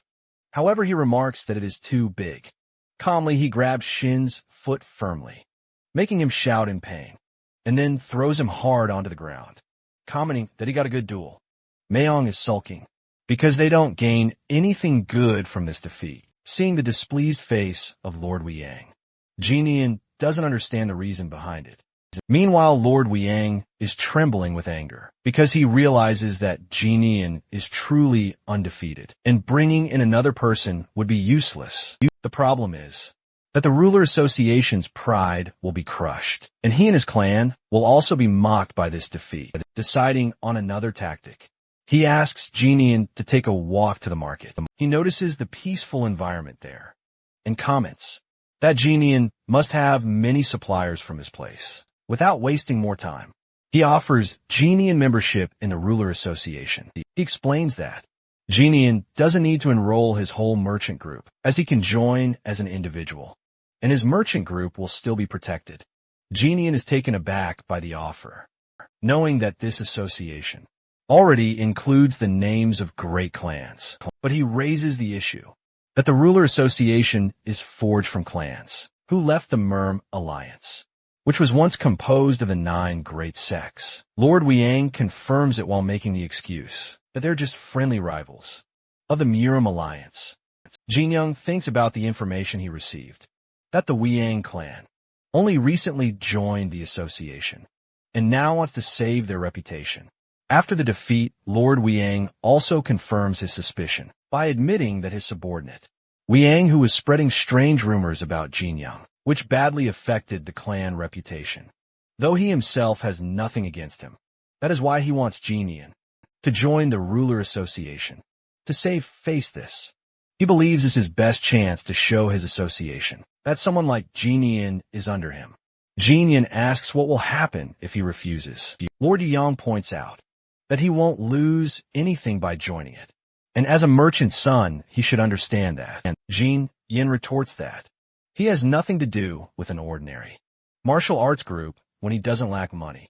Then he dismisses him, ending the conversation at that. Weiyang becomes truly furious and threatens whether Jinian wants his whole group massacred, which momentarily stops our boy. Weiyang warns him that he has enough power to wipe out the entire merchant group while sparing Jinian's life and turning him into a public enemy. He asks if Jinian really thinks he is strong enough alone to crush an entire clan, let alone the ruler association. Before he can continue his threat, he receives a strong punch from Jinian, who warns that he will kill him first and then wipe out his whole clan afterward. He even claims he'll send the blame to Yang's eldest son, warning that it's better if Weiyang doesn't test him. Lord Weiyang still has the audacity to call his words the most vile he has ever heard, and accuses him of being a man with no shame or restraint with that. He releases his poisoned toad broad strike, which is a technique Weiyang specialists are trained to use against leaders of the 4 great clans. He is confident that even with all his power, Jinian cannot withstand this strike, but he freezes when he realizes that Jinian is emitting lightning strokes that are devouring his poison. In the next moment, Jinyoung punches him so hard that Yang slams into the wall and collapses to the ground. Coughing blood, Jinyoung comments that Yang is much weaker than he pretends to be. Yang tells him to kill him now, because no matter the outcome, Jinyoung will become a public enemy by doing this, and the ruler association will come after him as well. No matter what happens, Yang insists Jin Yun will definitely lose. Hearing this, Jin Yun steps closer to Yang, whispering darkly that he will make him regret those words for the rest of his life. After a while, everyone sees Jin Yun dragging Lord Yu Yang by his hair. They are shocked by his condition, especially his son's Mayong protests. But Jin Yun shuts him up, warning that he will suffer the same punishment as his father. Another son worries about their father's life, but Jin Yun answers that he is alive for now and orders his subordinates to prepare a carriage. The eldest son of Yu Yang demands to know his reasoning for doing such a thing. Jin Young replies that their father had threatened to slaughter his merchant group and frame him as the culprit, which leaves everyone stupefied. Then, He announces that he is going to the ruler association to report the matter himself. He asks the young guards to come with him as witnesses before he can continue. Shin points out that the ruler association doesn't have a headquarters. He informs him that meetings are usually held at the homes of the clan heads. In this way, he can go to the Moyang clan estate, which is the closest with that. He orders his guards and the Yu brothers to keep an eye on Lord Weiyang's disciple and sons, and he turns to his middle brother and orders him to make a report to submit to the Myram Alliance about today's incident. They then head toward the Moyang estate. Meanwhile, in the carriage, Yang is bound by ropes and asks about their destination. Jinyan answers him next moment. Yang asks his guard to bring him some water. As he is parched, the guard hesitates, unsure whether our boy will permit it. But Jinyan, on the other hand, is amazed that the lord of a clan himself is asking for water, yet he doesn't comply. He realizes this person must be an assassin. With that, he burns him with his lightning. And the driver asks about the incident, but Jinyan tells him to keep going. He then turns to another guard and asks about his assassin association. He explains that it is called the Gold Silver Assassin Group, as they are usually categorized by gold or silver rank, and he himself is a silver rank assassin. Jinyan then asks Lord Weiyang about the cost of hiring such people, but Weiyang is reluctant to answer. So our boy threatens to break his body parts, which forces him to comply. He admits that he paid 800 niang, far more expensive than their usual rate. But our dude points out that it wasn't worth his life, because the assassin group leader was supposed to kill him. After he will massacre the entire merchant group. Killing assassins, he explains, is the usual way for clans to cover their dirty hands. He adds that this is the typical way clans clean their tracks. In this way, his life is worth no more than 800 niang, and he advises the assassin to train harder, to raise the value of his life. Jinyan changes his tone, saying that someone who kills people for money should not be called human at all. And he even claps sarcastically for the assassin's life purpose. Then he casually points out that their group of 3 assassins now has 1 injured and 1 dead. After a while, they reach Moyang estate. Everyone recognizes Lord Yuyang, and they are curious about both the situation and Jin Yan's identity. Finally, Moyang Bin, the leader of the Moyang clan, arrives and asks about Weiyang's condition. Then he turns to Jin Yun and introduces himself. Jin Yun also introduces himself, though he doesn't quite understand, because the last time he checked, Moyang Chu was the clan leader. Bin asks about the reason behind the Weiyang clan leader being dragged in by Jin Yun as if he were some criminal.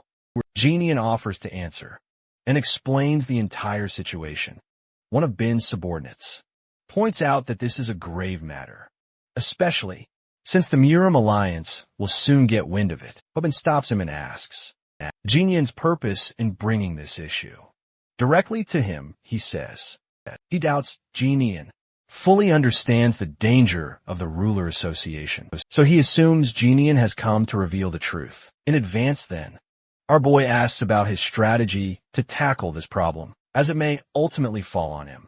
Bin thinks the real answer is to eliminate the danger. But someone like Weiyang Seng's murder can easily escalate into making the entire Weiyang clan his enemy, while putting him under the surveillance of the Muriam Alliance. At that moment, that Weiyang starts shouting at Bin, claiming that he is the one who caused all this chaos, that his mockery pushed him into doing it. Then he pleads with him for help, promising he will do anything in return, and knocking him down. Bin declares that Weiyang has no shame left. He then orders his men to arrest the assassins, while keeping them alive under watch. Afterward, he politely apologizes for all the mess caused by Weiyang, assuring that the ruler association will no longer support the clan. Then he invites Jinyan to join him for a meal, and Jinyan agrees after a while. The meal is laid in front of both of them, and Jinyan eats to his content. Meanwhile, Bin cannot even understand how someone like Jinyan, who defeated the Weiyang clan patriarch, can exist to test him. He asks what strategy Jinyan will adopt to resolve this matter, since no matter what, he cannot kill Sion. but must handle it in a reasonable way. Jinian asks about his plan instead. So Ben begins outlining his plan to send Sayong to the Murim Alliance, which can free them of Sayong's deeds, and shift the responsibility onto the Yang clan, besides to preserve their standing. The ruler association is ready to take the damage, and he is sure that other clan leaders will agree. Jinian likes the plan. Then he asks whether the former clan leader, Moyang Chu, went through the golden basin hand washing ceremony, which is a kind of retirement ritual. Hearing this, Ben comments that Jinian is slow on the news of the Zhongho world because his father has been missing for a year. He is taken aback by Ben explains that they sent a search party of main branch members, but didn't get any trace of him. At that moment, our guy thinks it is the same time he reincarnated into Jinian's body.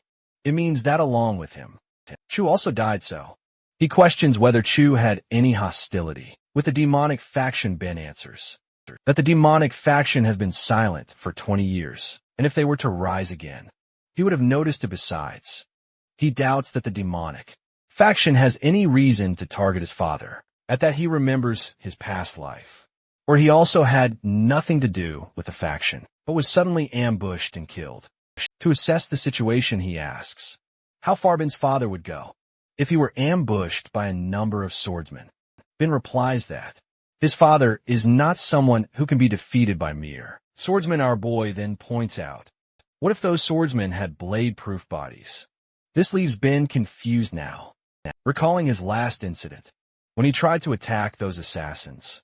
He remembers how they survived, even after being struck by his 9th phase lightning energy. He knows that no ordinary man can endure even a 9th phase lightning energy if he strikes with his current body power. He doesn't believe that someone like them can withstand his strength, so he concludes that they must have blade-proof bodies, or something equally impossible. If men with such power, including the sorcerer who once controlled his body, were to join forces, he thinks only someone beyond heaven could face such a force. So he is certain that Ben won't be receiving any trace of his father or the demonic faction yet. He still doesn't understand the reason behind their secrecy or their true motive in doing this. Meanwhile, in a secluded place, a woman known as the Heavenly Demon addresses a man called the Sword Demon and informs him that they have found the Sword King. The Sword Demon then orders his faction to prepare for the hunt for the Sword King,